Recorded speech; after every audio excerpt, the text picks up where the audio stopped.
Did you enjoy the conclusion? I did. What is it? Harry Potter and the Deathly Hallows.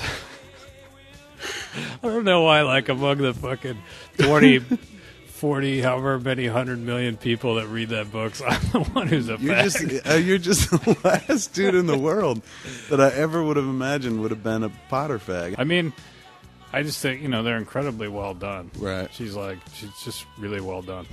Is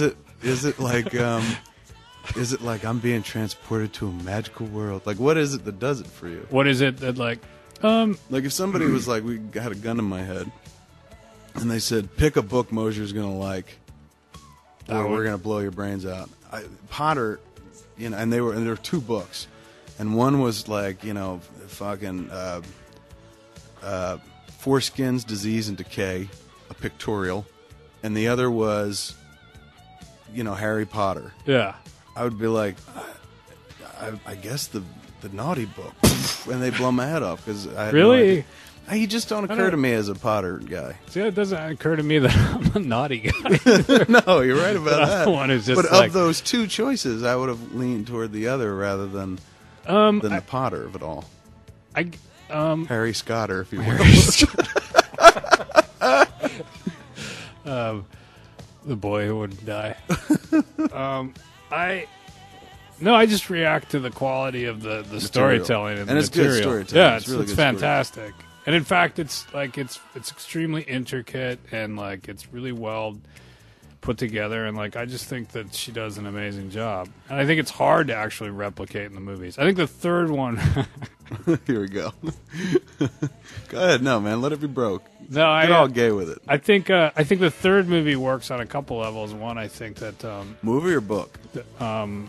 The movie. Okay. Out of all of them, that's my favorite movie. But I also think that part of the reason is that it was kind of the content of the book got a little bit more interesting and darker. Mm-hmm. But it's also the length of the book being condensed wasn't so large that they could actually still tell large blocks of the story. Now the books are so huge that they have no choice but to like leave stuff out. They got to truncate. Yeah, but I mean, I enjoyed it. I was like, I still think it's better. Let me put it this way: it's like I think it's your Batman. I remember once, I think it was when we saw Batman Returns 3 or one of them, and you were like, better gay Batman than no Batman. Yeah, that would be Batman and Robin. Better the gay Batman than no Batman at all.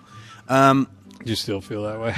I do, but thankfully Batman got a little less gay. But you wish it would just go even far, like darker or more gay. More gay. Yes, just like it was called Gay Batman. Totally. If it was just Gay Batman and even more Gay Robin, I'd buy a ticket right away.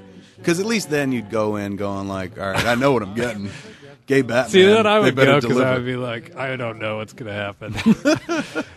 If somebody Warner Bros. Just went ape shit and they're like, look, our Batman films aren't catering to the gay audience. We really need to make Gay Batman. You'd go in there not being sold a false bill of goods. You'd be like, I'm going to see a gay Batman is what I'm going to see. There's going to be a lot of fucking gayness.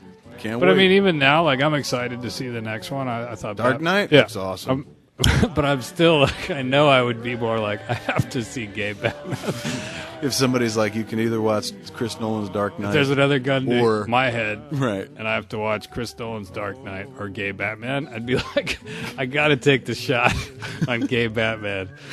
Because I feel like there's a bigger chance that, like, somewhere through recorded history, there'll be another thing close to the Dark Knight. But you know that, like, ultra gay Batman once and be like, well, that was stupid. What'd we do that for? I don't know what I was thinking. Anyway, you might as well stop developing gay Superman because Gay Batman really didn't pan out for us. And so when he turns 17, number one, he can the protection that's around the Dursleys' house that was created. It's just so funny because like it's a legitimate book and obviously very popular, and they make wonderful movies out of them. Yes, but you can't do it without like chuckling, and you as you say it out loud, you're like, and then the Dursleys protection spell. You know, it just sounds like it's like.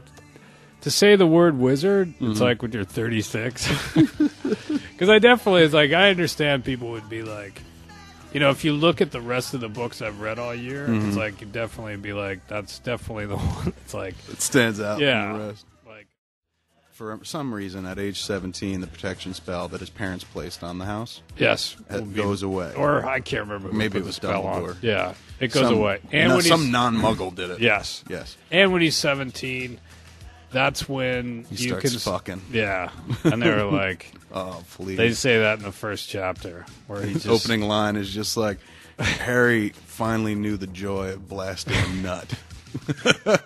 He wielded his magic wand. His nuts like dripping off his owl's cage. The opening. What's his owl's name? Oh fuck! I don't. Don't lie that. like you don't know. I actually don't remember that. Well, I know. What is it? Pigwidgeon is Ron. Is Ron. Fuck you! You know Pigwidgeon. And I don't even know if it's Pigwidgeon. His owl's name is. Fuck, I forget. It's not really in the last book that much. That's the why owl I can't doesn't remember. feature prominently. No, so that's why I can't remember. There's a lot of names to remember. Ron spread Hermione's supple rosebud while Pigwidgeon looked on, confused and hurt. It was definitely, it's hot. That's my review, one word. So 2 words. So he's got to get the fuck out of there, out of the Dursleys. He's got to leave. He's also 17 now, so he can, there's a whole thing where you can't. Go ahead, dude. Let you it can't perform magic. The Ministry of Magic has this thing. No teenagers. Yeah, can once you're publicly. 17, then you can let loose. You can fucking give yourself erections. Yeah. Ron, check this out. Yeah. Whoop. Harry, I can do that without a wand. Shut up, Ron. Suck it. But here's what I love about it is, like, I know you like it just as more, but you just take great glee in the fact that, like, because you're the last guy in the world that I ever would imagine would get could talk Potter. Get a rise out of it. Yeah, and also like bust terms and fucking. It's just funny to me because without you reading those books, you probably would have seen the movies, but I would have been like, "Hey man, gillyweed," and you'd be like, "Fuck what's you." Yeah. I'm like, "No man, gillyweed." But the fact that you read the books kind of immersed you deeper into the Potter universe. Yes.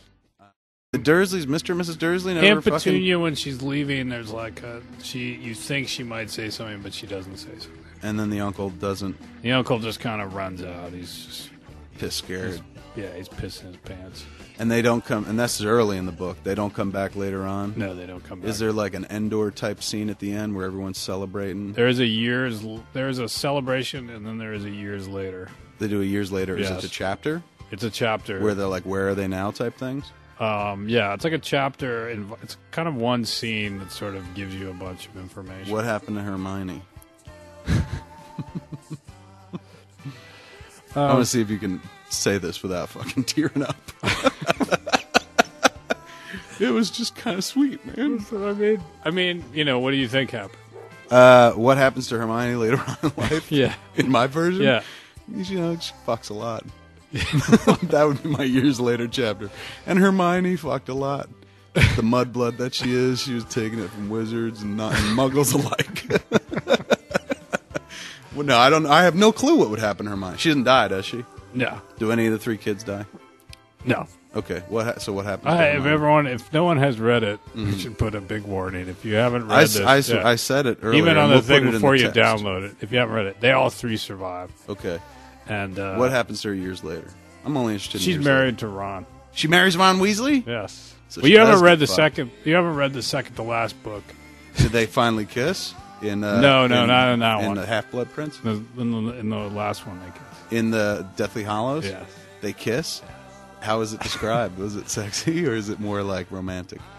It's spontaneous and romantic. It's not really sexy. It's in the midst of a bunch of shit going down, so it's not like Barry White. Does it get dirty where it's like, and then Ron started slipping some Bertie Bott's beans into her ass and they all tasted like shit? No. There's no magic. J.K. Rowling wasn't like, I'm going to destroy not only the franchise, but everybody's fond memories of these books by making the last chapter just a filthy description of deviant sex acts. It's not deviant. Like it's like using what do they call those things? The anal beads. Yeah, like the beads, anal beads. Yeah. So it'd be like Bertie Bott's beans instead. Shit. You know, they all taste different and whatnot. These wind up all tasting like shit because they're coming out of her ass. Like, you know, she kind of takes... not really a mess. She takes... I could do that. She administers a fistful of Bertie Bott's beans to herself and then, like, pinches one out, keeps pinching them out, and Ron's eating them like a rabbit. That doesn't happen.